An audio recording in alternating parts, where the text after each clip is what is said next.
pair of former Division II foes renew its rivalry on the D1 stage at the BB&T Arena as the IPFW Mastodons of the Summit League visit the Horizon League's Northern Kentucky Norse. Pleasant good evening, everyone. I'm Brady Labor, and tonight I'm joined by a starter on the 1992 Final Four team for the University of Cincinnati Bearcats, Terry Nelson. And Terry, the Norse come in with a record of 5-2 off of a tough loss here at home against the Kentucky Wildcats. Sarah Kinch and Brianna Gayhart really gave tremendous efforts, but the depth and talent of the 11th ranked Wildcats really overwhelmed them. Look forward to them getting back to their winning ways today. IPFW, on the other hand, are losers of 4 straight, and they had a tough shooting afternoon against the Ohio Bobcats. Yeah, they've got to get more production from people other than Camilla Carter and Josie Fisher.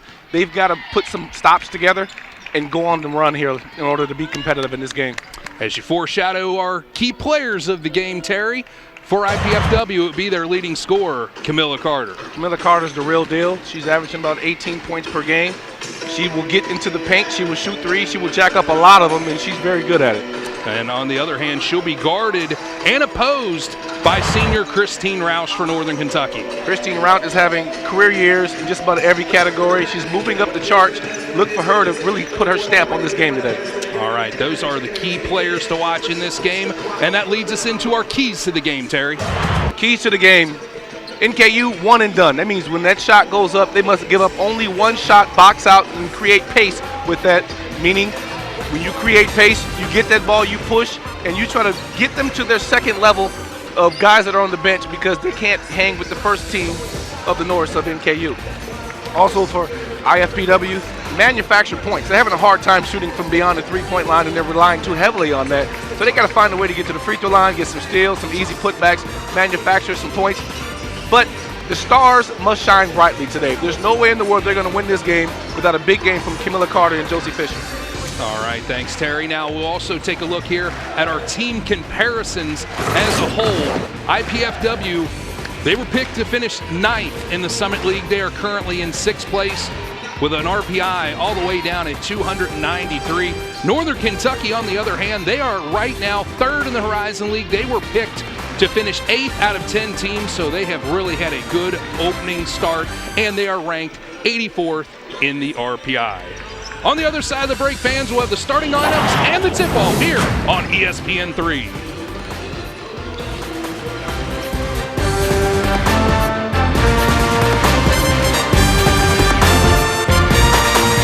Some may say we're mid-major, but our impact is anything but. 800 plus student athletes with a 3.2 GPA or better. 17 NCAA public recognition awards for APR success.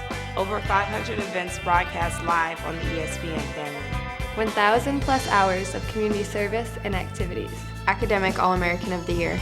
Big cities. Major impact. The Horizon League. The Horizon League.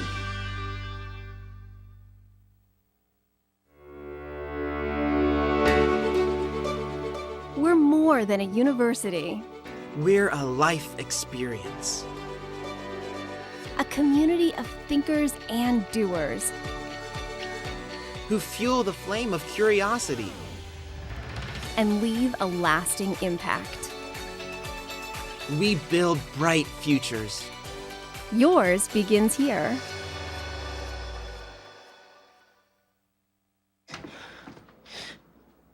Your daughter just had her first breakup. Do you A, put yourself in her shoes?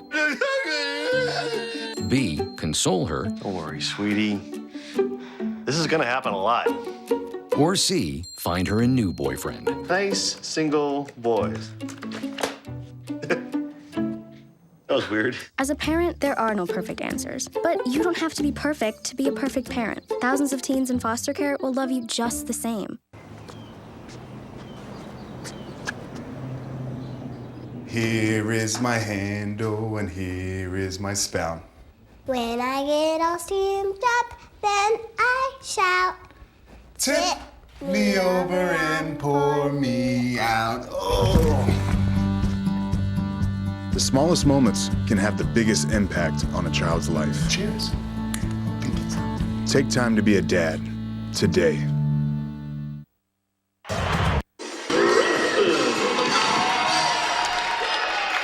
All right, right, fans, welcome back to the BB&T Arena. There you look at the starting lineups for tonight's matchup. First for IPFW, they'll go with 1 forward and 4 guards as Kishira McCarver will be down in the post for the Mastodons, joined by Camilla Carter, Josie Fisher, DeJour Young, and Rachel Reinhardt, a starter last year, had been coming off the bench this season, gets her first start of the year. For Northern Kentucky, still no Rebecca Little, as she will miss her second consecutive game with a knee injury. However, she's not using crutches, so hopefully she will be back for the Norse very soon, and it'll be the second game in a row with this starting lineup of Christine Roush and Kelly Wigman in the backcourt.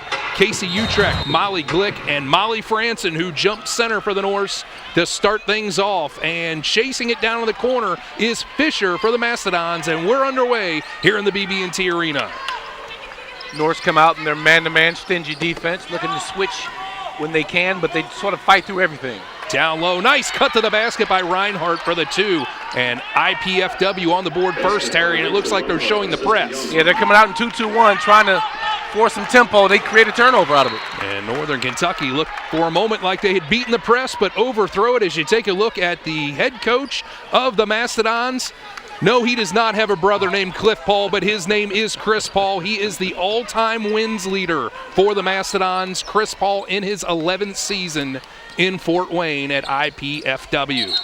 It seems like they're on the verge as they get an offensive foul here. Illegal screen by Kishira McCarver. But it seems like every year he's on the brink of doing something to get his breakthrough season. He's got some talent, but he's got to get more production from his bigs. And there's Coach P, Dawn Plitza-White. In her 4th season, this is her 100th game in charge of the Norse women's basketball program that she took over from the retiring Nancy Winstall. And she's done a whale of a job transitioning into the Division I ranks. And there is Christine Roush from long range. The backyard bomber. I mean, she shoots like she's out playing in that little the rim on the garage. Yep. There's nobody out there. She will jack him up. And Utrecht forces the turnover, and now Northern Kentucky on the run. Utrecht gets it back from Wigman. Down to the post to Franson, who turns around, and it cups off the rim, and now we have a whistle, and it looks like it's a jump ball. Got a jump ball. It will stay there. Looking for the set. Maybe see some cross action, try to get something underneath or a corner 3 here. Wigman will trigger it underneath the Norse basket. Gets it into Utrecht, who cuts to the rim and makes the short one. It's a nice play, nice catch, keeping it up high, a la Tim Duncan style. Utrecht, the sophomore out of Clinton Massey High School, with her first bucket. Here's McCarver, and she'll draw the contact. And it's going to be against Utrecht. Yeah, got caught out of position there. Looking to see, looks like they are calling it a shooting foul, so McCarver will go to the foul line, and she'll shoot 2. Tremendous move. She caught the ball, pump fake, wipe dribble, get to the basket, took a couple dribbles to get there, got fouled. She converts the first of a pair. McCarver, a 60% foul shooter on the season. And she makes them both. And it's a 1-point Norse advantage. They come back out in this matchup now. They switch the press up from 2-1 to more of a full court man-to-man. Here's Glick, and it's knocked away by Reinhardt, and it'll stay right there with 25 seconds left on the timer. Northern Kentucky will inbound it pretty much out of the corner, and it'll be once again Wigman. I love this 1-4 set along the baseline. You have so many options there. Now you get on the ball screen here.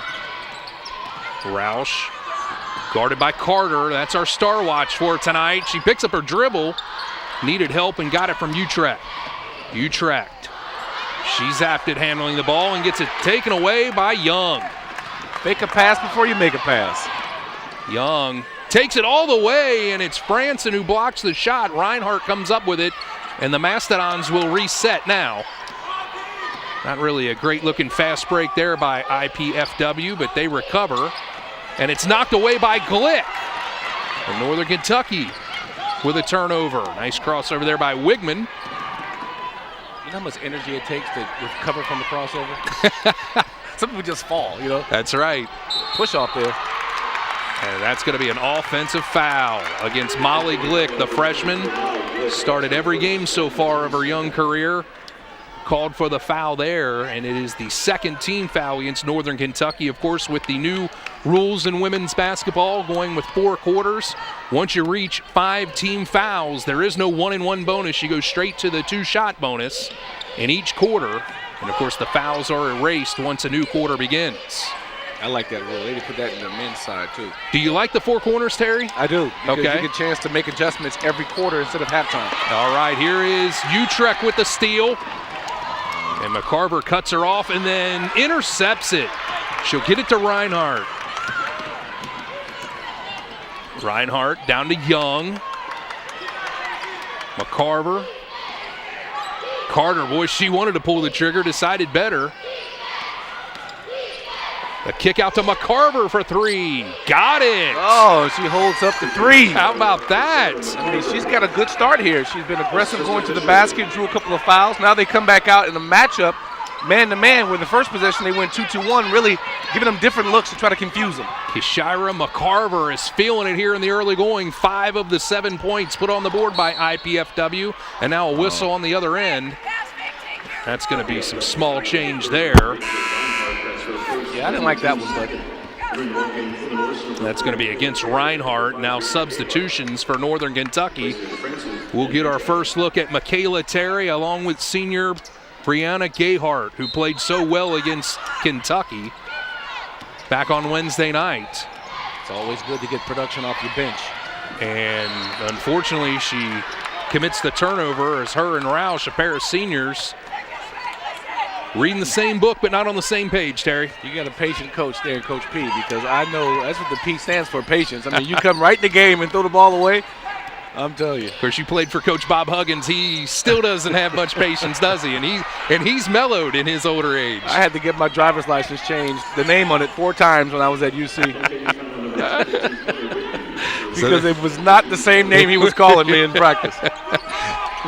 There's a foul called there, so IPFW will inbound it. McCarver now with it. Oh, knocked away by Roush, and it's a race for it. Christine will gather it and convert on the other end. She's climbing up the charts. Christine Roush. Tremendous talent here. Entered the 1,000-point club earlier this season against Marquette, and she's adding to that ledger. Here's Fisher. How about that? How about that is right. Josie Fisher puts it on the deck and scores for the Mastodons. Yeah, the sidestep, uses her body to create space and puts it off the glass with her left hand. That was impressive. Fisher, just a freshman. The kick out now to Glick, another freshman. Here's Gayhart, the senior, no good. And Terry will chase it down. And Northern Kentucky will reset in the half court. Terry from the elbow, got it. Michaela Terry gets in the book. I'm glad I saw that, because normally when you play a lot of penetrating kickouts, you give up mid-range shots for a 3-pointer because you think that's the better option when there's no better option than a nice pull-up 15-footer. The lost start of the mid-range game. Down low on the other end is Reinhardt. And it is out of bounds, and that'll take us to our first media timeout. We're tied up 9-9 here at the BB&T on ESPN3.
Fans, if you'd like more information about tonight's contest, be sure to log on to nkunorse.com. You can also become a fan of Northern Kentucky University Athletics on Facebook and follow the Norse on Twitter at NKUNorse. You can also download the Go Norse app available for both iOS and Android. Log on now to nkunorse.com. NKU Norse on the rise as IPFW comes out of the break with possession of the ball. New player in the game for the Mastodons, as well as Northern Kentucky. Peyton Fallis, number 23, in blue, and Sarah Kinch, who was the hero off the bench for Northern Kentucky, number 15 in white, and a jump ball after Young had knocked it loose. And it's going to stay with the Mastodons, Terry, with just 1 second left on the timer. This is when you get people that like to shoot. You get them the ball. That's right. Too bad you can't do an alley. Oh, and look at that. And I tell you what, I don't know why players are instructed to do that, and I know sometimes they are, but anytime you turn your back to the inbounder, you're prone to that happening. Absolutely. That's just a mental breakdown right there. Here's Kinch for three. Got it. Sarah Kinch gets on the board. Nice play, fade away on that screen, at a cross screen right there. Nice pass over there. Just lock and loaded, made the three. Here, Sarah Kinch scored a career-high 16 points against the Wildcats. And here is Fallis for three, no good. And it's rebounded by Roush. Here's Terry. Terry with it will back out and give it to Wigman. Down low to Roush, who posted up Fisher, and she'll go to the free throw line. Right there, Roush with a size advantage over Fisher and took advantage of it. Roush just knows how to score. I mean, she's 27th on the all-time scoring list, and she's steadily moving up the charts with every game. She does it all. Like to her, she's also, 17th nationally? And free throw percentage last year? Absolutely. She led the Atlantic Sun the last 2 seasons in free throw shooting percentage, and she's second in the Horizon League already this year as Sharae Davis checks in for Northern Kentucky. There you see her, number 0 in white. She replaces Kelly Wigman. I always wish when I played I led the country or the conference in something. Well, Roush has done it in free throw shooting, that's for sure, and now they move to a new league. She's hoping to do that in 2 different conferences during her career. And there is a rejection by Kinch, and she's on a 1-on-3 fast break, so she pulls out. Here's Gayhart. They'll swing it around the right side to Terry. Oh, got her sealed. And down low to Kinch, no good, but she gets the stick back. A little double for your trouble. Moses Malone style. She puts it up with the left. I know you were thinking the same thing. Absolutely. Pad your stats. The human offensive rebound. Mr. Double-Double, rest in peace, Moses Malone. And Sarah Kinch doing her impression of him. Here's Fisher on the other end for IPFW. Carter has it right in front of the Northern Kentucky bench. She'll drive baseline, created some space, no good, and loose ball finally picked up by Gayhart. Yeah, that was close. Close to an offensive foul. The official thought there was not enough contact, let it play on. Here's Kinch with it. She'll put it on the deck right at the Horizon League logo, and McCarver saves it into the hands of Gayhart, and it's Roush who misses wide left, and that'll be out of bounds to the Mastodons. Both teams have already 5 turnovers in this opening quarter. The Norse averaged 16 on the game. The good thing is they create about 18 turnovers, but 16 turnovers a game, and they already have 5. They have to settle down and get into what they do and not try to take risky passes, but make passes that they're assured are going to be completed and converted. Yeah, it looks like IPFW has done a good job of speeding up Northern Kentucky in the half court. As the Mastodons make a substitution, it'll be Kiana Gary checking in for the first time.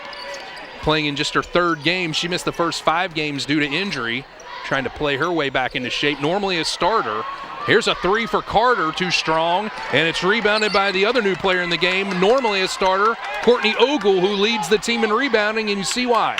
Well, when you're shooting threes, the offensive players have the best rebounding position because they're long shots. There's Reinhardt, just kind of throws it up there, and she'll be rewarded as it looks like Davis is tagged with a foul. I never got rewarded. I used to just throw it up there. At least that's what Hugs would say. That's right. I would just throw it up there. I never get rewarded, but here she is at the free throw line and very crafty with the ability to get to the hole, try to scoop shot and got hit on the forearm over there, so she'll go to the line for a pair. Reinhardt, who started all but one game last season, getting her first start tonight, and she makes the first free throw. Coach P. I mean, you talk about a winner, the temperament of a winner. 2005, 2006, over in the Horizon League. Well, actually, she was in the.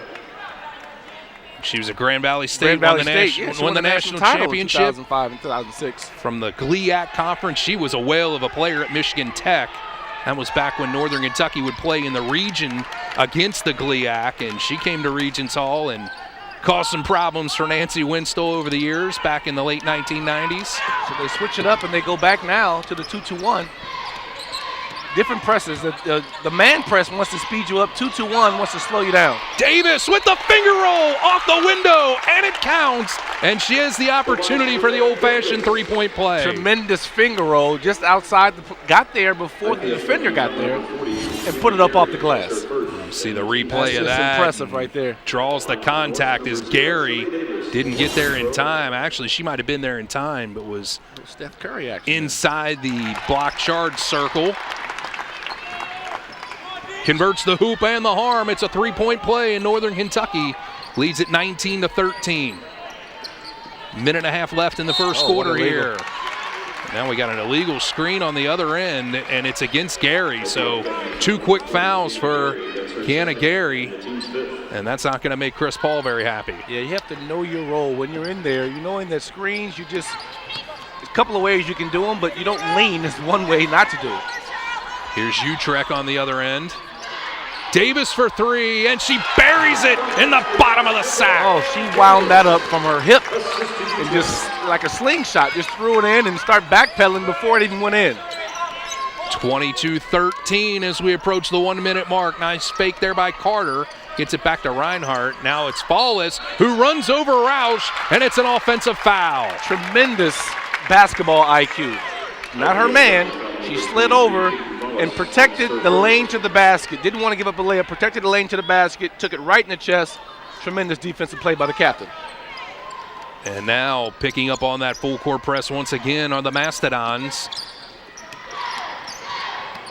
Gayhart will get it across with the pass to Utrecht. Hesitated, but fires. High off the rim, no good. And I think Northern Kentucky kind of got caught ball watching there on that rebound opportunity. They call a foul? I think it went off of Northern Kentucky. Sha'Rae Davis? Like she was behind the play. Now we're going to get our first look at Faith Sanders, who's rounding into shape after a preseason injury. This is a player that Coach Plitzowite's very high on, super athletic, out of Cleveland, Ohio, has played her high school basketball in Savannah, Georgia. But just a freak athlete out there, and she'll cause havoc for the other team. The North seems to be picking up their defensive pressure, keeping everybody in front of them. Ogle with a fake, gets Sanders off her feet, now down the baseline to Reinhardt. Ballas has it knocked away by Kinch, and now she gets the pass from Davis. Oh, she hurt her leg. And it looks like, yes, you're right, I think she might have misstepped there, but Sanders was there for the rebound. No good out of the corner, and it's Carter who saves it. And it looks like the Mastodons will have one last chance to score here in the first quarter. Reinhardt runs over Davis, and at the buzzer, it's an offensive foul. Tremendous position defense. I'm impressed by the way they cover for each other defensively. We've got 1 quarter in the book. Northern Kentucky leads IPFW 22-13 here on ESPN3.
All right, fans. Not quite done with the first quarter. We'll explain that. They had to put 0.7 seconds on the clock as that foul was called and the time ran out erroneously. Northern Kentucky is able to inbound it, and we'll just go ahead and use this as an opportunity to tell you that this is a student production, and it's crewed entirely by Northern Kentucky University students gaining valuable hands-on experience that'll benefit them as they enter the job market. For more information on the electronic media broadcasting major and many other degree programs offered by Northern Kentucky University, log on to the website nku.edu. Northern Kentucky University, fuel the flame. Now, Terry, explain to the fans at home why the quarter was not allowed to end on that offensive foul there. Well, there must be time on the clock in order for a foul to be called. So if there was no time on the clock, you cannot enforce the foul call. So in order for you to enforce the foul call as that offensive foul, you must go to the replay, take a look at when the foul occurred, and stop it at that point, because you can't let it run through as if it was an and one. And, of course, they did that with the help from our folks in the truck in this great student production led by Wes Akers and Travis Givens. So we'll keep it right here. And we'll keep it right here as they'll have an extra break is basically what happens. That gives us a chance to look at the stat sheet, Terry. And the one thing you pointed out to me during the break is the bench scoring for Northern Kentucky. Yeah, 13-0. They're coming out of, they were down by 2 points early. All of 2 minutes, FW had the lead for about 2 minutes. And after that, the defense of the North really began to tighten up. And guys coming off the bench provided tremendous production. They stopped turning the ball over, forced 3 more turnovers. So you got 8 turnovers now for Fort Wayne, and you got 5 right now for the Norse, but their defensive intensity led by the captain is really starting to pick up. Yeah, Shari Davis with 6 points off the bench for Northern Kentucky. Once again, Sarah Kinch with 5, her second consecutive game where she was instant offense off the bench, as Northern Kentucky will inbound it via the alternate possession rule to begin the second quarter.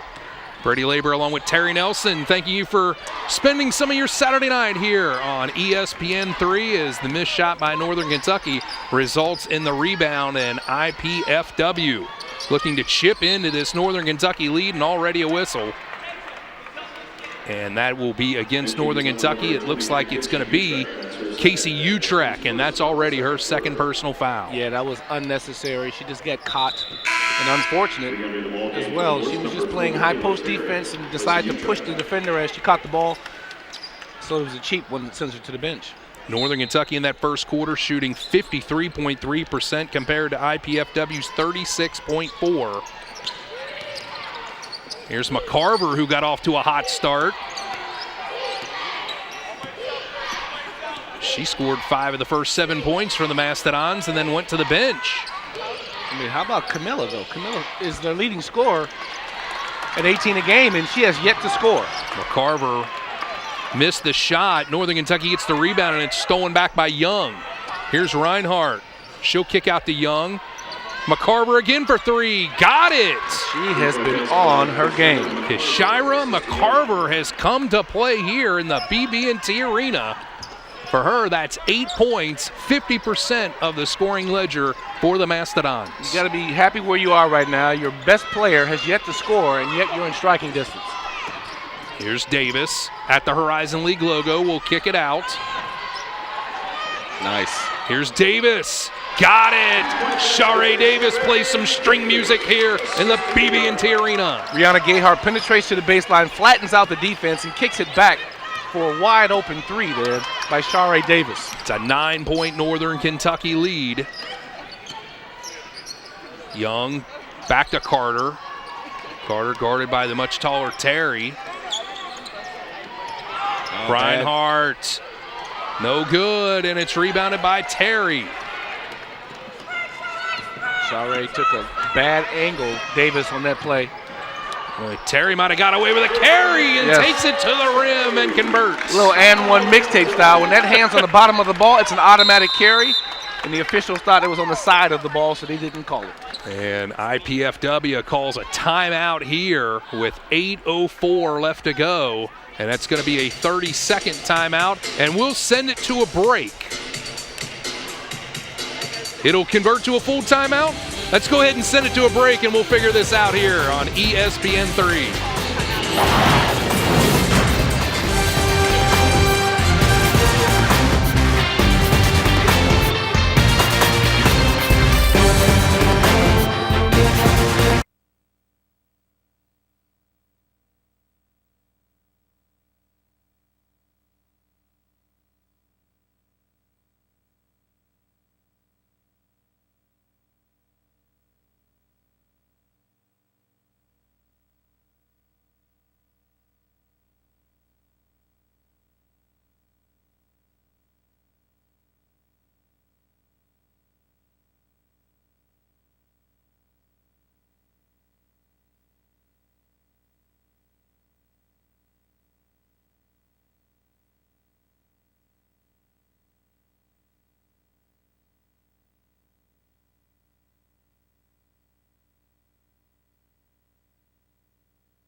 Fans, cheer on your Division I Norse men's basketball team as they take on Southeast Missouri State on Saturday, December 19th. Play the Teddy Bear Toss, where you'll donate a new stuffed animal to charity and have a chance to win exciting prizes. The first 1,000 fans will receive a complimentary hat. Stay after the game for shoot-around Saturday and meet the players and coaches. Call 859-572-7848 or visit norsetickets.com for all your ticket options. We're just talking about how well they were playing and the fact that your best player is not on, and you had within 6 points. And just like that, you had a 3 by Shire Davis and then a layup by Michaela Terry and just push it out to an 11-point lead.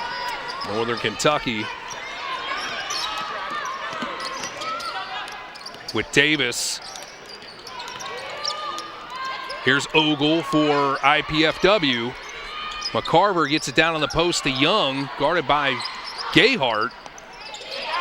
And a long three-pointer is short by Ogle, and Northern Kentucky with some good defense on that set. Yeah, and I like Shire Davis. When that ball went up, she went to check her man out, and she face guarded. She did not even take her eyes off of her defender until that ball hit the rim or hit the ground and bounced out of bounds. Courtney Roush gets some early run. The senior twin sister of Christine Roush with the ball now out of Louisville's Mercy Academy. As Dawn Plitzowite going deep into her bench today. You know, they say everybody has a twin. Some you're just born with. Who's your twin, Terry? I got, Tommy from Martin. I got a job, though. Touche. Here's Davis, wide open. Got it. You can't leave Davis open or she'll make you pay. 12 points. How about that? 3 from 3 from 3. How about that? 30-16, Northern Kentucky trying to run away and hide from the Mastodons. 21-0 in bench point production. Here's Fisher with it. Look at the athletic ability you talked about. Too strong, and that's right there is a pet peeve of mine. She could have used the backboard and did not. Slow down. You don't have any kids out here, man. Come on, but you know what I'm saying, though, right? That's exactly right. I mean, there's a reason they put a square on that glass, and she didn't use it at all. And now we have a foul on the other end, an offensive foul against Courtney Roush. And that is the same as a turnover, and Faith Sanders. I'm impressed. You talked about her athletic ability and how high Coach P is on her, but her feet quickness is second to none. Terry, there was a game here last year where a ball got wedged between the rim and the backboard and nobody could find a broom tall enough. No, she didn't. Faith Sanders ran out and tipped it out, man. I mean, there's a lot of grown men that couldn't do that. You're looking at, you're sitting next to one of them. And you go about 6'5", 6'6", man. Right. 3-point for Young out of the corner, and the Mastodons are hoping that'll get them on track. But Northern Kentucky right back in it is Courtney Roush. Oh, nice move. No good. No call, and the rebound by Reinhardt. She still has it, and Carter is tied up. Couldn't handle that pass cleanly, and the two defenders swarmed in on her. Rachel Reinhardt, I didn't like, it was a good thought with the pass, but she was already in the middle of the paint, stop and pop right there, a little 10-footer, and she makes a tremendous play. And see Reinhardt go out of the game in favor of number 21, Isis Parker, having her first action. And for Northern Kentucky, Sharae Davis hears it from the crowd after some good run as she is taken out, replaced by Franson. And now we got a whistle on the inbounds, and that's going to be a foul, and it's against Carter. Yeah, she blew through the defender who was positioning herself. So they're just instructing the table that the arrow doesn't change on a offensive foul like that. But, boy, Camilla Carter really has struggled here today, and the North's defense has had everything to do with that. Well, she's undersized, and they're using positioning to keep her in this box. Everywhere she goes, they're helping off of her, man. Great game plan by Coach P.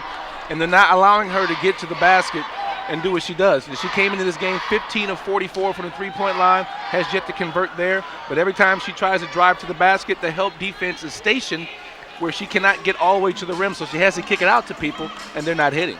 Carter third in the Summit League in scoring, coming into this game with 18 points per contest, has been held to a bagel here so far in this one as we're at the 6:03 mark of the second quarter. And you briefly talked about it earlier, the change in women's basketball to the 4 quarters. You said you liked it. You know, they've talked about that this is kind of an introductory phase to where if it works here for the women's, they'll probably introduce it to the men's game here in the next couple of years. And then they drill down to high school and put shot clocks in. There you go.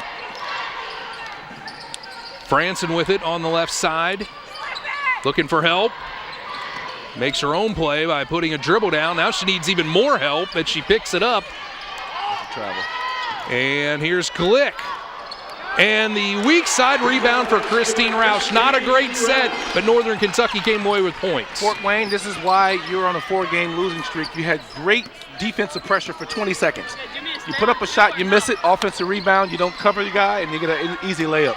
So Northern Kentucky leading at 32-18. Fisher gets it to Young. Carter dribbles into a double team and shot no good, but a foul called, and it's against Northern Kentucky, and Molly Glick is the guilty party. That's exactly what I'm talking about. Every time she gets to the hole, they wall off. She had to squeeze through that, and fortunate enough to draw the defensive foul. But every time she touches the ball, there's a special emphasis on cut the head off and the body will with it. Carter, an 84.5% free throw shooter, and misses the first. So it rains, it pours, right? It certainly does. And she is on the struggle bus here in the first half. Wigman and Kinch return. Courtney Roush and Molly Glick go out. For Northern Kentucky, that was the third team foul of the quarter. And Carter makes the second for her first point of the night. Sometimes that's all it takes is the mind to see a visual evidence of it going through the basket. Here's Wigman with it. She gets across the timeline but needs help. Drug the pivot foot. Here is the swing. Gayhart wide open. Short. Rebounded by Wigman, and Northern Kentucky will get a fresh 30.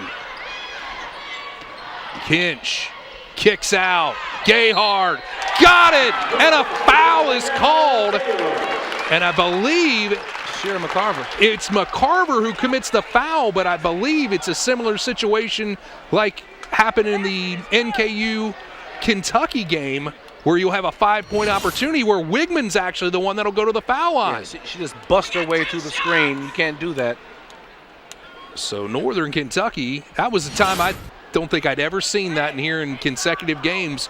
We're going to have the opportunity, but instead, before they go ahead and allow it, they're going to come back to the monitor and make sure they get this right. And that'll cause a stoppage in play here as you take a look at the officials come to the monitor. What do you think they're looking at here, Terry? Because it looked pretty clear from our vantage point what happened. Was the ball released at the time of the foul? Do they take it out on the side? Do they award 1 free throw? Do they award 2 free throws? It's all on the timing of the foul. But I tell you what, right now the energy is high in the building. And you go to the monitor too many times and you'll kill that momentum. You do. I mean, you have 3 officials out there for a reason. Right. And I understand they want to get it right, but at some point you got to kind of trust your instincts. Yeah, I mean, nobody's going to argue if you say, hey, they saw the foul. And he's Coach Chris Paul is, I'll tell you what, he needs Cliff Paul right now. I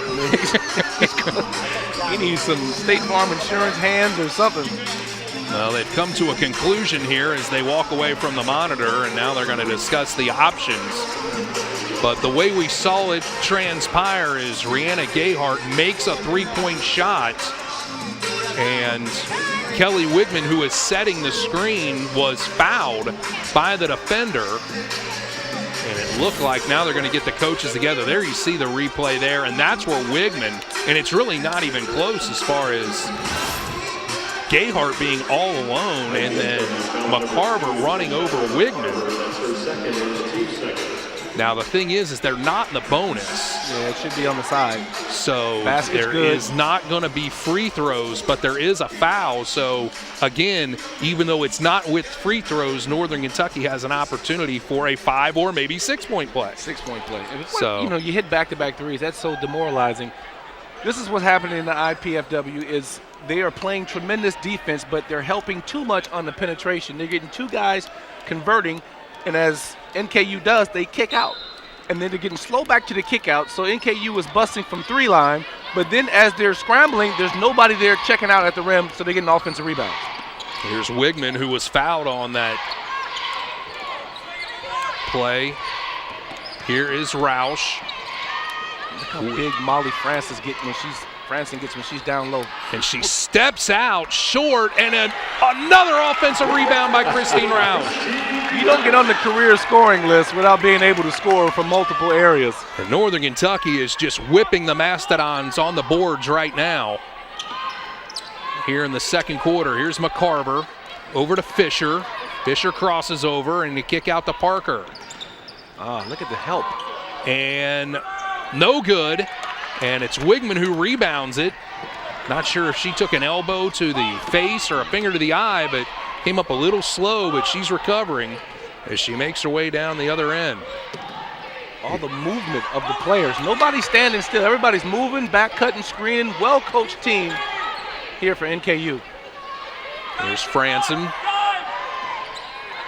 Gayhart all alone at the top of the key, no good. And it's rebounded by the Mastodons, Isis Parker. Let's see if they can get something going here. She's got to show up. The star right here must shine. Parker with a crossover. Splits the double team, no good. Goes for the rebound, but Parker ends up with it, and she'll go to the free throw line. There's tremendous hustle right there, but I mean, you can just tell Camilla Carter is trying to get something going, and she's got us almost forced the issue because she's getting no more production from her squad. I mean, it's 37-19. She has yet to score a field goal. She's got 1 free throw, but you can tell that you can see the frustration on her face as she walks over by the scorer's table. She needs something to go for, whether it's a steal in the basket, whether it's more free throws, but she's got to move the clock, and as the point guard and captain of the team, you've got to make it happen. The foul was called against Sarah Kinch. It's her first, the team's 4th, as you see Shari Davis return for Northern Kentucky. Also back in for IPFW is number 3, Courtney Ogle, along with 31, Rachel Reinhardt, as Parker makes the free throw, and it's 37-21 Northern Kentucky.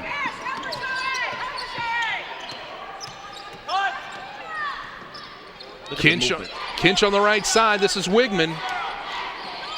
Franson posting up McCarver, but they can't get it to her. Oh, look at that. Here's Kinch. Backs up. No good. And it's Davis who sprints in. And now there's a pileup on the ground. I thought Courtney Ogle's leg had been turned to the side. And somehow she gets up without any ill effect. And on the ground, there is a foul called against the Mastodons. And that'll be Parker. I'm telling you right now, if that was me, you could have changed my jersey number from 33 to 911. I tell you what, my man, that did not look good from this angle. Oh, no. Luckily, she got up, and she's okay. But the defense of intensity, I mean, they're being worn down. They're not a very deep team, this IPFW team. They're not deep, but the movement of NKU is forcing them to play in spots that they're not used to playing. They got big guys from the perimeter trying to slide their feet.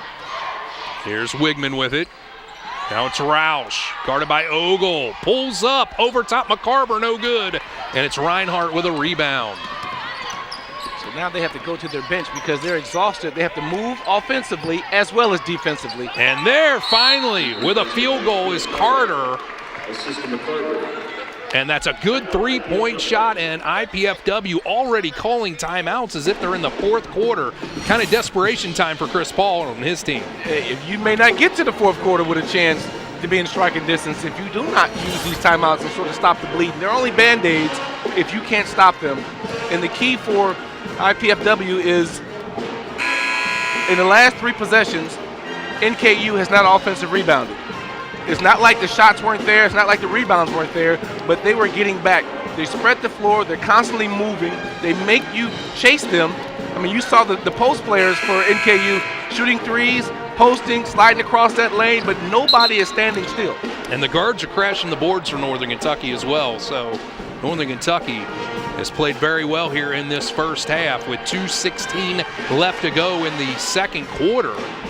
Northern Kentucky with a 37-24 lead, and this gives IPFW a chance to set up that press. Wouldn't it be something to see Camilla Carter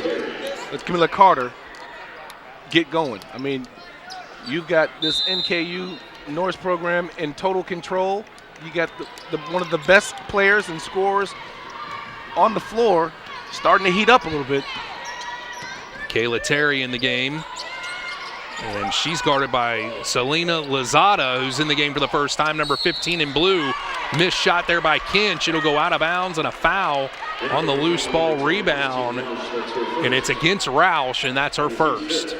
So for Northern Kentucky, that's 5 fouls, which creates the bonus opportunity. And it's the 2-shot bonus. There's no more 1+1 bonus in women's basketball. And it'll be Parker going to the line to shoot 2.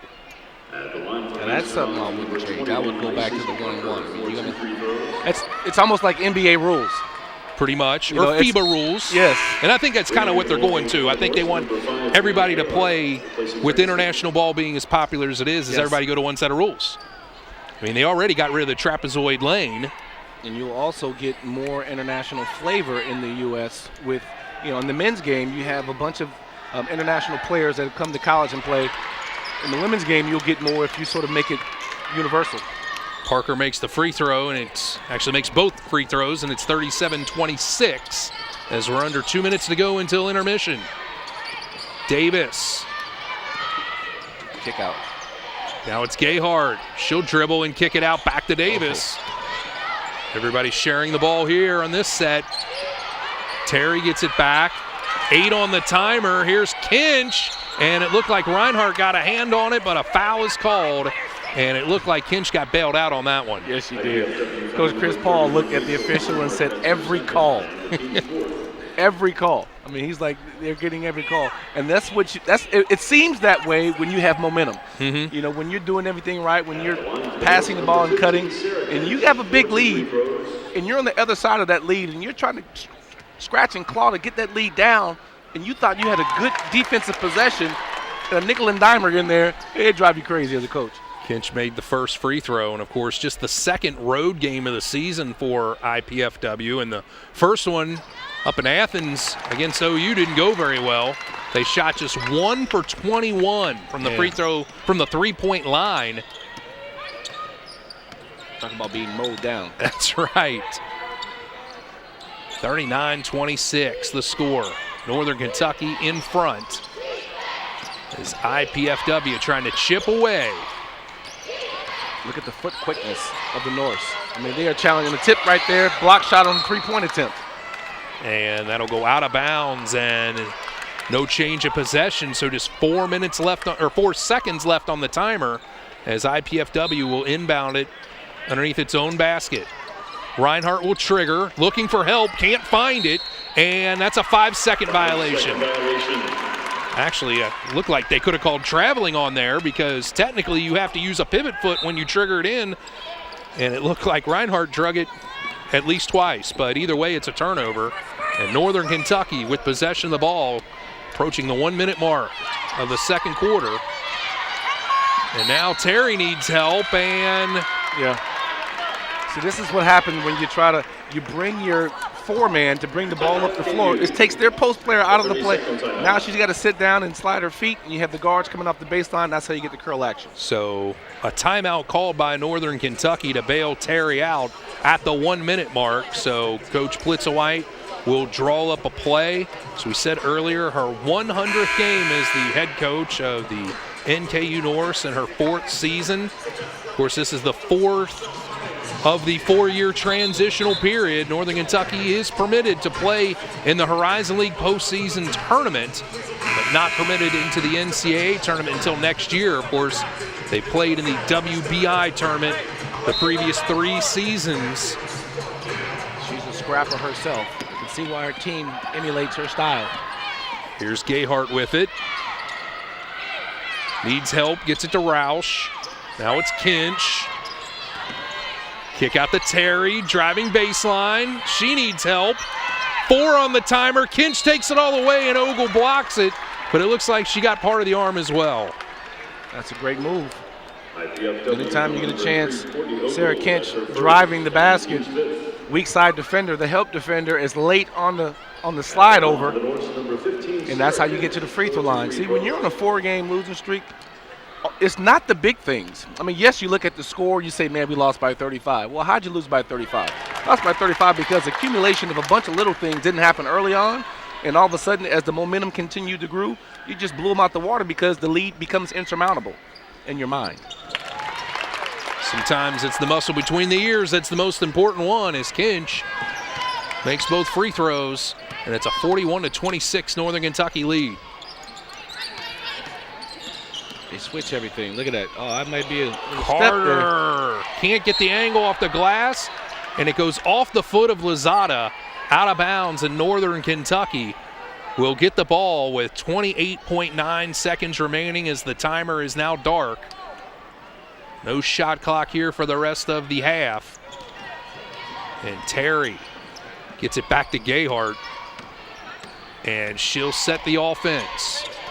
Big man's dream, bring the ball up. Yes. Wait till you get a chance to see Casey Utrecht bring it up. If you do, she is a post player with guard skills. Nice. Found herself in foul trouble, so we haven't seen much of her at all. Here is Gayhart, and now a 3-second violation. You don't see that very often. On the pivot, it was actually on the pivot with Shari Davis. She stopped. She was pivoting around looking for somebody to pass, and as she released it, that's when they called it 3 seconds. So that gives the Mastodons a chance to put a bucket on the board. Here's Carter at the buzzer, no good, and we'll go to the intermission with Northern Kentucky taking a 41-26 advantage. Stay tuned here on ESPN3. Plenty of halftime activity coming up next as the Norse lead the Mastodons at the break.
Northern Kentucky's bench has led the way in this one with a 28-4 advantage as NKU leads IPFW by a score of 41-26. More halftime programming coming up on the other side of the break here on ESPN3.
Welcome back to the BB&T Arena, and fans, for the third week in a row, Wright State's Kim Demings secures the Horizon League Player of the Week honors. This week, she only averaged 23 points per game, including a 28-point outing against nationally ranked Iowa and 14 against the University of Houston the following day. Demings scored a season-high 32 points in the Raiders' upset victory against 24th-ranked George Washington. To learn more about Kim Demings and the other Player of the Week nominees, log on to horizonleague.org. And don't forget, fans, Kim Demings could have played here against Northern Kentucky last season but suffered an injury, and she's back and better than ever. The Norse lead at 41-26. We'll be back on the other side of the break with halftime stats and out-of-town scores right here on ESPN3.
Welcome back to the BB&T Arena as you take a look at Sharae Davis coming off the bench to score 12 points.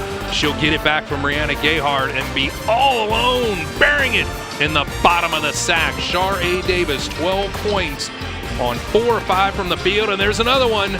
Buckets for Davis. Northern Kentucky with a 41-26 lead. Terry Nelson as we look at our halftime stats.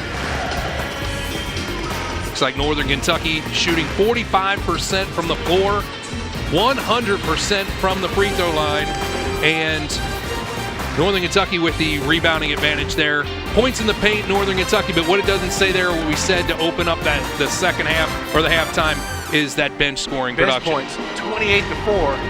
And you can tell when they come into the game, Sharae Davis, she's been tremendous, 12 points off the bench. She has been attacking, she has been hitting threes. She's 3 for 3 from down low, from deep, 4 or 5 overall. But it's that kind of production coming off the bench, focused, knowing exactly what you want to do. And that's the reason that they have the 41-26 lead they have right now. And don't forget Kinch and her 9 points off the bench. So Northern Kentucky has really put it to the Mastodons here as we take a look at scores from the Horizon League. Detroit gets the win over Salem International, 81-50. How about Miami of Ohio beating Oakland 65-54. The Red Hawks out of the MAC Conference getting the win there. Cleveland State defeats Bowling Green State. How about Jeff Walls and the Louisville Cardinals getting a win over Valpo? And it's also a final as UIC defeats Bradley by 10 points in Peoria. 41-26 our score. We'll toss it to a break here on ESPN3.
Welcome back to the BB&T Arena. Northern Kentucky leads it here 41-26 as we approach the second half. Brady Labor along with Terry Nelson. And Terry, there's our Star Watch update, and right now it's been all Christine Roush. Christine Roush, not only the points, 5 rebounds, a couple of charges. I mean, just activity level is off the charts. She's been the catalyst defensively. The Norse have been switching and making the necessary defensive stops in order to push this lead out. But I tell you what, Camilla Carter, everywhere she goes, there's 2 people, and it seems like it's only one. And what she's really good at is putting her head down and attacking the basket, whether it be baseline or doing that little hop step she does in the middle. And every time she attacks the basket, there's another Norse defender there walling off and making sure she can't go all the way to the basket. So she's having to give it up reluctantly. She wants to penetrate and kick out for shots, but she's penetrating because she wants to score. But then when she stopped, it's not for shots, it's just to get the ball out of her hands so she doesn't travel or, so they're not hitting shots. So it's not like she's not productive offensively, but she's getting guys, active. They're not hitting shots. She's not hitting shots. They need her energy. IPFW hitting just 30% of their shots from the floor. 3 of 7 from outside the arc, but just not getting the opportunities. But they're not falling in love with that three-point shot like they did against Ohio, but still kind of the same result as they find themselves behind 41-26 as we start the second half and climbing up that list of all-time scorers. Christine Roush just needs one more point to pass Dana Morningstar for 25th place in the all-time list as IPFW will have the ball to begin things here in the third quarter. Looks like that wall off again. Download of a Carver who had the hot start. Fisher. Carter with it. Guarded by Roush. Nothing there. Of course, Roush being much taller than Carter might have a little bit also to do with it. Just kind of throws one up. McCarver gets the rebound, and the Mastodons have a chance to reset. And Young, hey, if you can't get it the first time, try again. That's that old Moses Malone stat we talked about earlier in the first quarter. Yes, indeed. But I tell you what, there's just nothing there. The Norse are doing a tremendous job with the first defensive stance, and they gave up the offensive rebound. IPFW coming out with a press once again. As Utrecht, who didn't play much in the first half due to foul trouble, is out there now. As Shari Davis gets the second half start, and why not? Might as well. It's going to mess her bench production up. Here's Roush. Oh, that's a foul. Are you serious? No blood, no foul on that one. And here's Reinhardt in the other end. Fisher from way downtown, no good. And the rebound by Utrecht, and tries to create space for herself, and they're going to get McCarver on the reach in. Now, we talked about Coach P and how scrappy she was at Michigan Tech. She's the all-time leader in rebounds, assists, and steals, and second in points. So she's used to being scrappy. She's used to playing through fouls and contact. And so she coaches her team the exact same way. Of course, that Michigan Tech program, one of the best Division II women's programs in the entire country. Of course, they won a regional right here on this very floor the first year that the BB&T Arena was open back in 2009 as a run out for Northern Kentucky. And look at that, Roush fills the lane but can't finish. But Davis has it and kicks it out to Utrecht. And the rebound by IPFW. That's filling your passing lanes there on the fast break. Unfortunately, Northern Kentucky couldn't convert. Carter on the other end, no good. And it's Davis with a rebound. Oh, nice kick ahead. Wigman doesn't have the numbers, so she'll wait for a teammate. And it's Roush for 3. Got it! So you can't make the layup, but the transition walk-up 3, nothing but the bottom of the net. Well, they trade 3 for 2 there. I get it. Simple math. That's right. 44-28 is what it adds up to, a Northern Kentucky lead. Here's Fisher. Gets the contact, no good, and Utrecht takes it away from her teammate Wigman for the rebound, and this is what I mean, Terry. She can bring it up when needed. Oh, nice seal. And Glick will go to the foul line. Not only was it a good seal by Glick, but it was the pass away from the defense by Roush. Threw it to the left hand. She had him sealed on the right side, threw it to the left hand, and put it up nearly with the and one, but it was tremendous basketball IQ. Glick, the freshman out of Arcadia, Ohio, has started every game so far in her young career, makes the first free throw, and Selena Lozada, normally a starter, checks into the game, and DeJour Young will go out. Hey, you know, it's a lot. When you're normally a starter and you don't start the next game, something's going on in practice. You know, you start having one of those days where you don't feel like being coached, and you find yourself coming off the bench. That is the greatest motivator of all. There's some wisdom in the bench. There certainly is. There's Reinhardt kicking out to Carter, and a great closeout there by Roush. Lozada sets the screen, and now a little touch foul called against Utrecht. And this is a game that Casey's probably not going to ride home about. Yeah, she's got that right arm in there trying to arm bar and keep her from attacking right. Good call by the official. So that'll bring Molly Franson off the bench to replace Utrecht. Franson starting her third consecutive game. Sophomore out of the Chicago area town of Tinley Park, and that is going to be an offensive foul against Lozada. Like a moving screen. And right now it's gone from bad to worse for IPFW. Yeah, you check into the game and you're trying to give some type of production, and you move on the screen. Wigman working on Fisher. Gets it to Glick on the right side. Over to Davis. Boy, Franson's got Lozada posted up, but they can't get it into her. And now a whole lane of congestion that Wigman drives into, and she'll draw the foul, and it looks like Reinhardt's the dirty party. Great attack of the basket right there. Already 4 fouls in the quarter against IPFW. One more, and it's essentially what we used to call the double bonus, a 2-shot foul, as Wigman getting the 2-shot foul here on the shooting violation makes the first. Yeah, these are some rules that are going to take a little bit of while to get adjusted to. So Wigman short on that free throw. Here's Fisher. Nice kick out. The lefty Reinhardt got it. Oh. So Rachel Reinhardt, and now she'll get on the head of that press. It's like water for a thirsty soul. I mean, they needed the three in the worst way. 47-31. They just need a basket. Now they have to be able to get a stop. They're being shredded offensively. Garver just lost Glick, and she makes her pay. The offensive production of NKU is shredding the defense. Look at the help. And it'll go out of bounds, and it'll stay down there as Courtney Ogle will return for IPFW. Coach Chris Paul was looking for a combination that he can put in the game for a sustained amount of time in order to just, if not go into the lead, at least maintain where they are right there. And now on the inbounds, there's a foul called against Northern Kentucky against Christine Roush. And for her, that's her second. The reason they only have 2 team fouls, NKU, is because they're playing tremendous position defense. They're sliding their feet, hands are off, and they're talking on every particular screen. Get it into Ogle.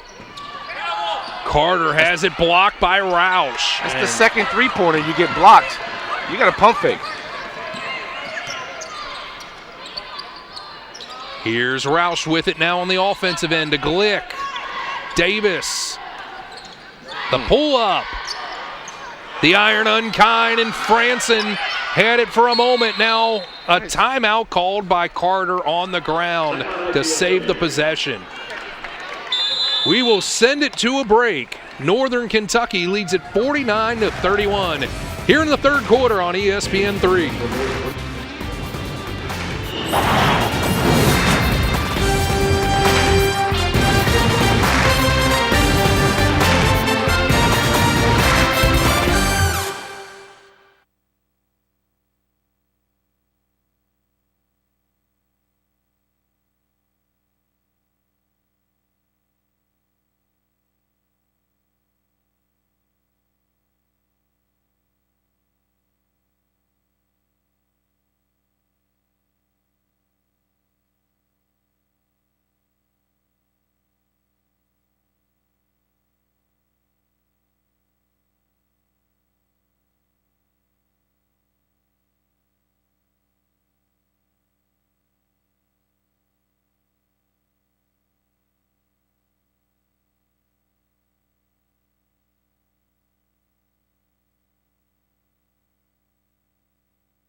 Welcome back to the BB&T Arena. 5:52 left to go here in the third quarter. Northern Kentucky leads IPFW 49-31 as the Mastodons in possession of the ball after that loose ball timeout called by Camilla Carter, who has the ball right now, guarded by Christine Roush.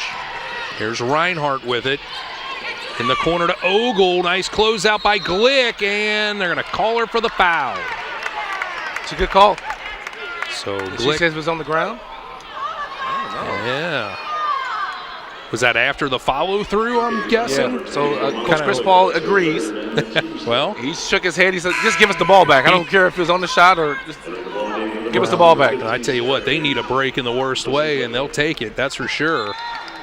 If they were playing without a bench, they'd be up by 5. Instead, the bench is on a 28-4 route. Ogle misses the shot on the inbound pass, and Lozada deflects it out of bounds, and it'll go to Northern Kentucky. There you see Chris Paul in his 11th year as the coach of the Mastodons. Of course, a former member of the Great Lakes Valley Conference along with Northern Kentucky back in the Division II days for each program as Davis pulls up from the elbow and buries one. Nice curl. She came off the screen. She had the dump down to the roller to the basket, but she chose a little mid-range shot, knocked it down. We approach the 5-minute mark here of the third quarter. Here's Carter. Look at that. Boy, I tell you what, the land of the trees, and she still threw one up, and Davis goes into the expensive seats to save it, and Kinch somehow ends up with it. And now she throws it away, and it's a race to the basket, and Reinhardt is going to beat Roush there for the bucket. Because Chris Paul said, that's not a foul. He wanted the and one. I tell you what, at least you're starting to get more activity going on here for IFPW. 51-33 as they try to close in on Northern Kentucky's break, and now Roush falls down and they called traveling, and that'll take us to our third quarter media timeout. The Norse leading the Mastodons here at the BB&T Arena, right here on ESPN3.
Back here at the BB&T Arena, Northern Kentucky leads IPFW by a score of 51-33. The Mastodons with the ball here. Here's Carter with it. Gets it to Reinhardt. Reinhardt again. Now it's Fisher.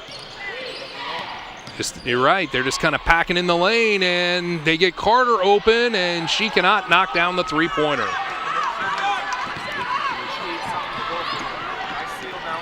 This is Franson, and they called that one offensive, and Franson doesn't like it, neither does her coach, Dawn Plitzowite. And as a post player in your day, Terry, you weren't exactly happy with it either. Here's the replay. Well, I was good at taking charges, but that was just a turn. She didn't even fall. She didn't dislodge. All she did was turn. And, you know, you feel good for Camilla Carter. She's got something going on. But on that particular play, there was not enough contact. You can't reward little people down there on the block for being mismatched when they're big. Should have ran back on defense to cover her. All right, so you. And now it looks like they're going to go to the monitor once again. And tell you what, tonight we might need to log this on the stat sheet. Yeah, see, you can't reward the smaller person for going down there and flopping on the block. I've done my fair share of flopping, but I sold it really well. I took the hit fair and square in the chest. Or, if, you know, when a guy's playing you on the side, you want to lift that arm up in the neck. Right. And then when you lift that arm up in the neck, as the pass is coming, they naturally release to catch the ball. When they release to catch the ball, that's when you snap your head back. Okay. I'm giving you too many secrets. That's $29.95. No, that's all right, man. I have to charge you $29.95. That's all right. We'll figure it out. Yeah, we'll figure out compensation at another time. But definitely, I know what you're saying down there is sometimes the smaller player will get down there and kind of sneak in there, and a lot of times they'll be able to sneak in and knock that ball away. But, yeah, I think the only thing Carter had going for herself is she was outside the block charge lane and sold the foul and kind of stole one there. And can you imagine if Lisa Leslie or Candace Parker or any of the great women's players would have been called for that throughout their career, because they were physical players. Right. They were very skilled. They were physical players. They kind of knew where the defense was at all times. They read well. And if you're going to let that little nickel and dimer go through, you know, officials aren't 100% correct all the time. That's why they have monitors. It's a fast-paced game. You see it, you react. And what goes through your eyes necessarily doesn't register with your brain all the time. And to clean that up, the reason they went to the monitor, they wanted to make sure that Franson didn't foul Carter above the shoulder. So talk about insult to injury if that's what they would have found there, as Carter has it blocked once again by Roush. Look at that. And now Reinhardt somehow gets it up. Ogle, I tell you what, Kinch is getting after it out there. They're like UFC fighters. They are here. I mean, they are that's the third three-pointer. And Carter didn't even have her feet set. She's really frustrated right now. Here's Roush with it. And now it's going to be a foul against Lozada. So that's her second and the team's fifth, and that will send Franson to the foul line on what would normally be a 1-and-1 opportunity. It's a two-shot foul for the sophomore, Molly Franson. Selena Lozada is frustrated because she got the foul from playing from behind, poking across. The official thought she pushed her in the back. As a post player, your work happens way before the ball ever crosses half court. You must beat your offensive player down there, establish the position that you're not going past this point. And then once you establish that position, you make them take shots that they don't want to take, not try to make up for it as they catch the ball. Franson makes 1 out of 2. And down low, and it goes through the hands of Carter, and it's gone from bad to worse for Camilla Carter. Well, Josie Fisher throws a bullet pass from 4 feet away above the head. Yep. But just indicative of the night that the star player out of Ann Arbor, Michigan is having. And now what do we got here? And they're going to call the foul on Carter as she flopped there in front of Roush. Yeah, you got me once. Yeah. Shame on you. You got me twice. Shame on me. Yeah, see, she did the little Rick Mahorn, you hit me, and she fell straight down and tried to pull the person down on top of her. As Roush makes the first. She didn't see my DVD on how to take the charge and get away with it. Well, I tell you what, that was pre-DVDs from I remember. And I Right. remember I That was saw VHS. some of those games. I got a lot of my tapes still in the box. That's right. You got to figure out how to convert those. Yes, man. As Roush makes them both. And Fisher just pulls her way through and misses the jump shot. And it's Davis now for Northern Kentucky. Crossing over, now the turn at the elbow. Gets it to Rihanna Gayhart. Down low to Franson, and it's knocked defense. away. Reinhardt with it now. Carter to the corner, and it's Ogle. Too strong, and it's Davis with another rebound. You know you're doing a great job boxing out when the ball bounces on a rebound. Here's Gayhart with it. Nice cuts. And it's Davis. Can't get it above the rim, but gets her own rebound and finds Molly Franson, and it takes the victory roll. The hoop and the harm. Shirey Davis, I am impressed with her activity. Backdoor cut, nearly a 5-second call. She backdoor cuts, puts it up off the glass, gets her rebound, and finds a little pass underneath, and then the scoop off the glass with the left hand. I mean, just tremendous activity you're seeing from the North. Davis, a starter most of the year last season, has been coming off the bench here in the early going in this season, and tell you what, she's made an impact in this game, that is for sure. You know, on the next level, where they bring one of your best scorers and playmakers off the bench to provide leadership to the second team, and she has done just that. That's the free throw there by Franson, and a travel by Peyton Follis, who just came into the game, and she looks at her coach for some reassurance, and he has nothing for her. Oh, my goodness. I mean, Sarah Kench falls, and it nearly startles the offensive player, and she shuffles her feet. Sometimes you're just living right, and right now Northern Kentucky is leading 56-33. Davis gets it down to Franson, who's guarded this time by Isis Parker. Nice spin cycle off the banking board for two. Molly Franson, this was textbook. 2 dribbles middle, she got the seal.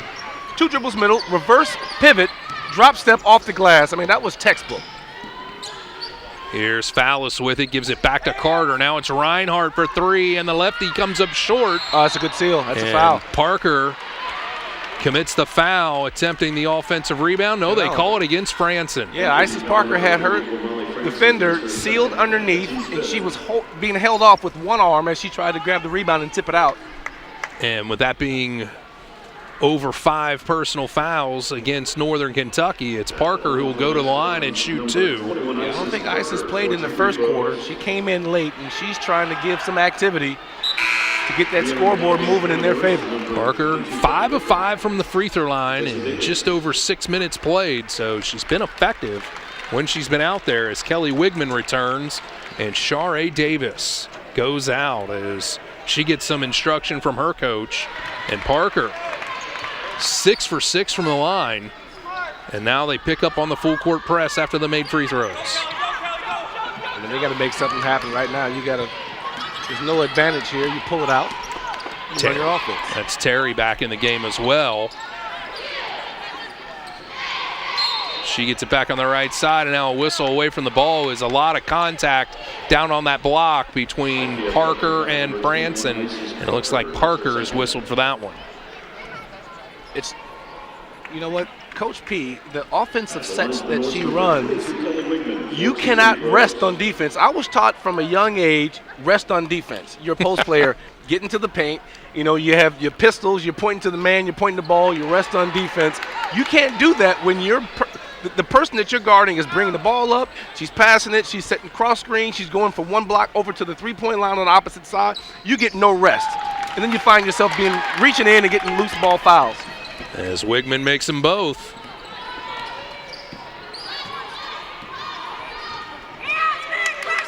We approach the 1-minute mark here of the third quarter. Here's Fallis, and she creates contact with Terry, who commits the foul. Free throws here. Yes, it will. It'll be 2 for Peyton Fallis, a freshman out of Indianapolis. Fallis didn't play much in the first half. logged in 10 minutes, actually, more than I'd realized, and she makes the first free throw. Because she has been absent in this.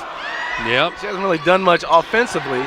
And she missed the second free throw. Wigman ends up with the loose ball rebound. And now Northern Kentucky on the run. As they got a good seal. I like it. Wigman trying to get it to Franson. Needs help as she's guarded closely by Reinhardt. Kinch bails her out. Now it's Terry. Gayhart thought about pulling up with a three-pointer, but did not. Terry down to Kinch. How about that? You see the no-look pass by Michaela Terry. That was beautiful. Drop down. 61-36. Northern Kentucky pulling away from the Mastodons, and we still have 10 minutes left in this one. Here is Carter. She'll back out. Crossover. Pulls up just inside the three-point line with a long two is Camilla Carter. She finally saw a defense where there wasn't any help coming, so she can use her crossover dribble to create space. Here's Gayhart. That's illegal. That's an illegal screen. That's right. Against Molly Franson. That was not the coach yelling that out. If you heard that on TV. That's one of our parents. That was one of our NKU super fans, Mr. Jeff Eicher, who works here on campus. A great guy. He's probably the one guy who bleeds black and gold more than anybody on this campus. And he's letting the officials know his 2 cents work. As Fisher beats the buzzer at the end of the third quarter. Maybe that's some momentum for the Mastodons, but it's still a 21-point Northern Kentucky lead here on ESPN 3.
All right, welcome back to the BB&T Arena as we start the fourth quarter. Northern Kentucky with a 21-point lead over IPFW. They just announced to the crowd that the Northern Kentucky men's team, which is on the road playing against Eastern Illinois, trailing just before the break 32-29 as we have a whistle here to start things out. And it's out of bounds off of IPFW. You know what I love about it? You get fans in the stands that are doing their own accounting, charting turnovers and points. It never ends, my man. Kentucky basketball. Down low to Franson, and boy, she got surrounded. Yes, she did. Somebody had to be open, couldn't find him, and it's Parker who comes up with it. I mean, Josie Fisher just low bridge and cut her low. And now out of the corner, it's Peyton Fallis, and she's feeling it right now. Trying to get on a groove here. You're down 18, but I can clearly say that they are playing much looser and they're playing better. It's just a matter of can they overcome this large lead. Sometimes when you jump out to a big lead like Northern Kentucky has, you have the tendency to get tightened up. And the missed shot by Franson, and on the rebound, Northern Kentucky commits the foul, and this time it's Wigman. Right now you have subs in the game and you bring back in your captain. Everything seems to go well when Roush is in the game. And calming influence. And in the women's game with the quarters, one thing that if you're in the arena, you notice the TV timeouts are much longer. They're 2 minutes and 30 seconds. And really, if you figure out a way to manage that, your star player can get away with playing 38 minutes a game. That's right. And it almost be like it's 30. Even with foul trouble, if you just know when to gamble and when not to, just keep them in front and play good position defense and almost hope that they miss shots, you'll be all right. Here's Carter with it, crosses over, hands it off to Reinhardt, and she is fouled.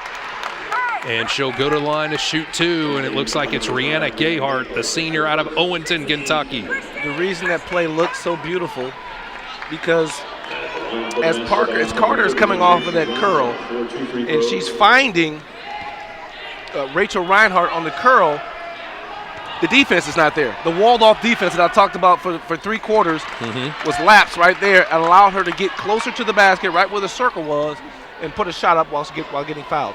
Reinhardt makes the first free throw, getting her first start of the season. She scored 13 points in last season's matchup in Fort Wayne, which was a Mastodon victory. Of course, these teams used to meet twice a year when they were GLVC foes. The Mastodons left to reclassify to Division I and spent 6 years as an independent before landing in what was then known as the Mid-Continent Conference, which changed its name to the Summit League. And, oh, nice cut to the basket there by Davis. Runs out of room, finds Roush, who can't convert. And now chasing it down is Reinhardt. So Northern Kentucky during their transition phase into Division I at least had the benefit of playing in a conference, which IPFW did not. And that one's thrown out of bounds, and the attempted pass into Parker lands in front of the cheerleading section, and Northern Kentucky gets it back on the turnover. I mean, they're playing better now for the first time in a long time. They're only down 16. Here's Roush out of the corner. No good. She chases down her own rebound, and the shot clock resets. Franson, the kick out to Gayhart, and now it's Terry. Terry at the elbow. Terry's not using the screen. Gayhart gets it over to Davis. A lot of congestion, but Roush gets to the bucket too far underneath the rim, and now it's tied up as Parker tried to get Roush off of her, and it is going to be a jump ball, and it'll go to IPFW. Molly Franson's going out of the game right now, but when she's setting an on-the-ball screen, her defender is not guarding her. So you must use the on-the-ball screen because it makes you wide open because there's nobody there to hedge and recover, and just going away from it. Terry is. Paulus finds Fisher, who pulls up at the window. We're down 14, partner. Tell you what, IPFW making a run here. And Northern Kentucky, again, sometimes you can get too big of a lead if you don't watch yourself here. And Glick travels, and right now the momentum is definitely swung to the Mastodons. Look at Coach Chris Paul. He's applauding his team's effort. I mean, it's one thing to get down 26 points and feel like it's another loss again by a big, large margin. But then to show the heart and the tenacity, the toughness.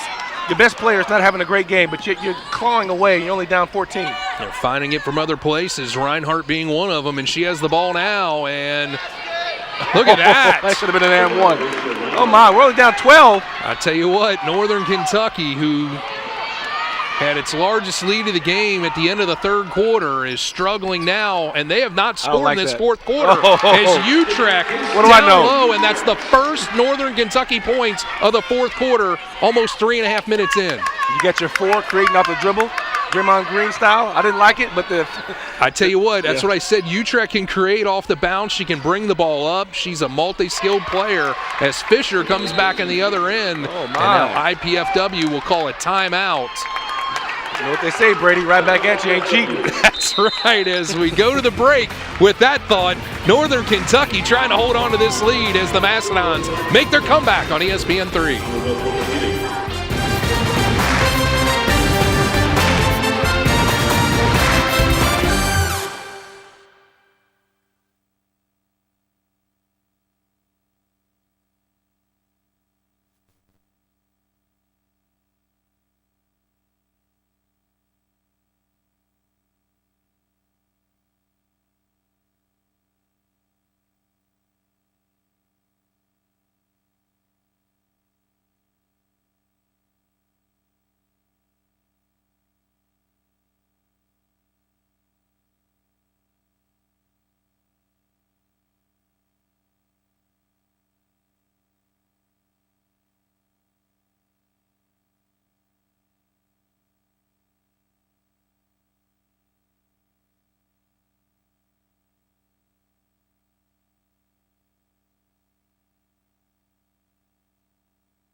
Welcome back to the BB&T Arena. IPFW making a comeback here as they've cut this Northern Kentucky lead to 63-51. And IPFW on an 11-2 run since the fourth quarter started. And Terry Nelson, Rachel Reinhardt, and Josie Fisher have been the story right now for the Mastodons. At the 4-minute mark of the third quarter, Norris only had 10 turnovers. Now they have 15. Each one of those turnovers have led to a basket. 9 points in the second half for Reinhardt, 6 for Fisher. And it's Utrecht. How about that? You talked about her creativity. I mean, you look at her and you say, well, she's a post player. No, she is nimble of feet. She's a dancing bear. Casey Utrecht out of Clinton Massey High School. Grew up on a farm in Oregonia, Ohio, and there she is getting dirty on the ground there. Hey, I know what that is. Unfortunately, that's a foul actually against IPFW. There was a nice article in the paper about Casey during the week about how she is a third-generation 4-H'er. And I know, Terry, you're from Southern California, but you've been living in the greater Cincinnati area long enough to know that 4-H is all about agriculture and showing cows at the fair, and that's something that she grew up with. I've been out there, King's Domain, Camp Kearns, YMCA, and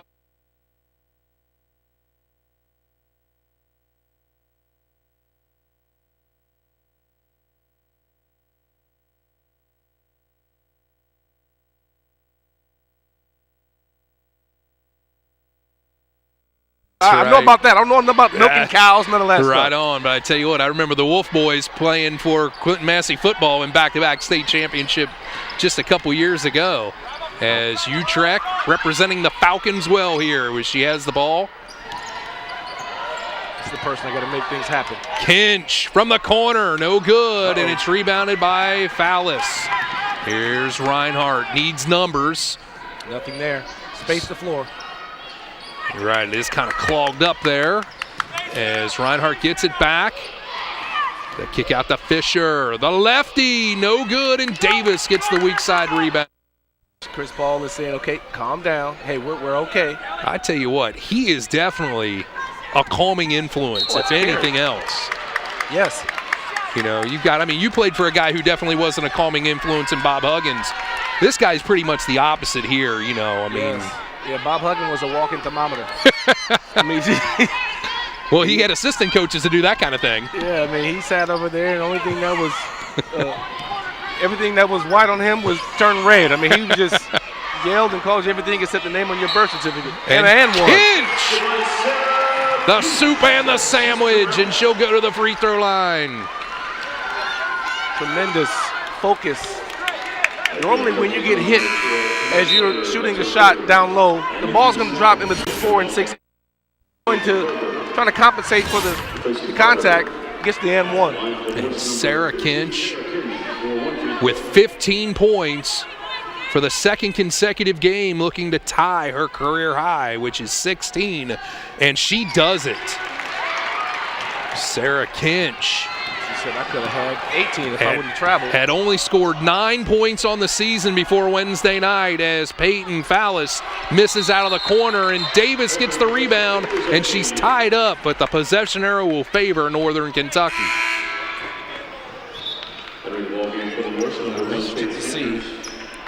That'll bring Sanders into the game, and Roush will go out.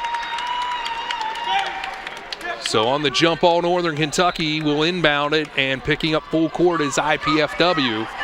There you go, bringing it up like you said. Northern Kentucky has extended the lead back out to 19. Oh, Fallis tried to close in on the passing lane, and instead Wigman makes her pay. That's great offense. You have everybody spread out. You go for a gamble, and you put your defense at risk. Fisher gets it to Reinhardt. Apparently not feeling the ill effects of that nasty fall she took just before. That's adrenaline. She'll feel it on the bus. Probably so. And now a collision, and Parker hits the ground, and they're going to call Faith Sanders. One thing I realized in both men's game and women's game, that one of the differences is in the women's game, when you fall hard. Mm-hmm. I tell you what, Christine Roush took a heck of a spill against University of Kentucky on Wednesday night after she laid down and gathered herself, was back in the game in no time. Yeah, they get back up and they're resilient. Here's Fallis. Reinhardt fakes. Now it's Parker's turn. That's great D. That's great D. Look at the footwork. And still, Parker puts it right in her eye. But I tell you what, you're right. Good defense for Northern Kentucky. Sometimes you just have to tip your hat to the other person. You know what? Now I know what the defenders against Steph Curry feel like. You were talking about Steph Curry put up another big game tonight. 9 threes. As Kinch loses it, gets it out to Davis. No change of possession, and it's Courtney Roush who checked into the game, misses the shot, and Utrecht chases it down from the elbow, no good. Still a loose ball, and it's Fisher who ends up with it. Fisher, 1 on 2, creates the contact. How about that? And and one. Josie Fisher, the one-person fast break, took a 1-on-2 and draws the foul and will go to the line. For both teams. First of all, NK, you played well enough. Now you have a cushion to withstand this flurry. But IPFW, you're taking some good.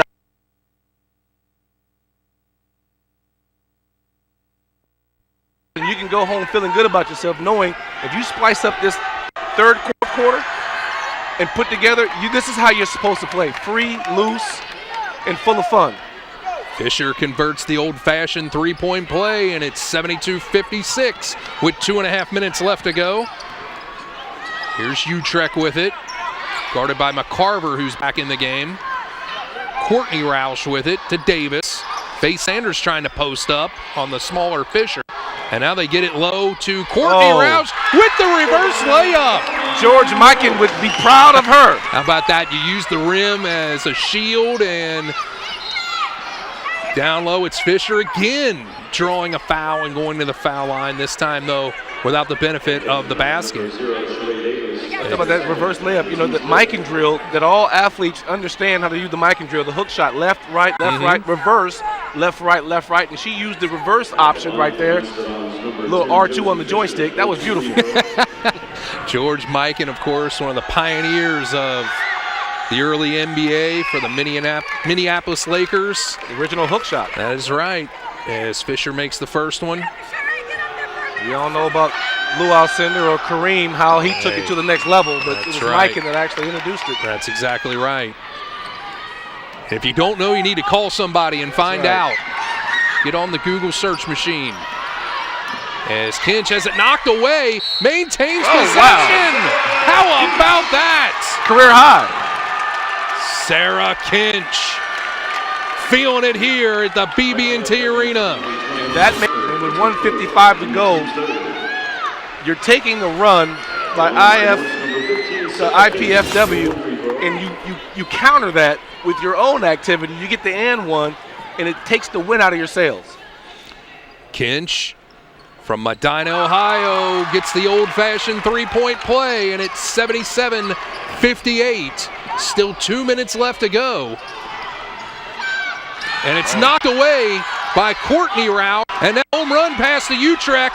And, oh, man, that would have brought the roof off of this place if Sanders would have been able to convert. Yeah, but they got a little globetrotter action right there. It didn't work. Good defense, though, by IPFW as Reinhardt on the other end loses it, gets on the ground to pick it up. Here's McCarver, too strong, and Fallis chases it down. But the Mastodons running out of time, and it's a foul against Faith Sanders. That's a great job offensively, but you see the footwork, how fast she got over Faith Sanders to defend that and try to draw the offensive foul. You talk about athletic. Very, very athletic. But Josie Fisher, I mean, she is just determined. I mean, she had an on the last possession, and now she's coming down here and she's trying to make something happen. Just not enough time. Fisher scored 27 points in just her second game as a collegiate player. She's not going to reach that many tonight, but I tell you what, she's had an outstanding second half as she knocks down 2 free throws. And it's a 17-point Northern Kentucky lead, and you would know it by the way the Mastodons are playing. Trailing by 17 as they go for the steal, and it's a foul on Northern Kentucky, and I tell you what, plays like that will get you back into it. Yeah, they are just tough. I mean, I'm impressed. When you lost 4 in a row, there's no quitting. I mean, you find a way to create some positive energy, and they may not, they're not going to go away with a win today. They're going to go home with another loss. It'd be 5 in a row. But this losing streak is all Big Ten performer at Ohio State.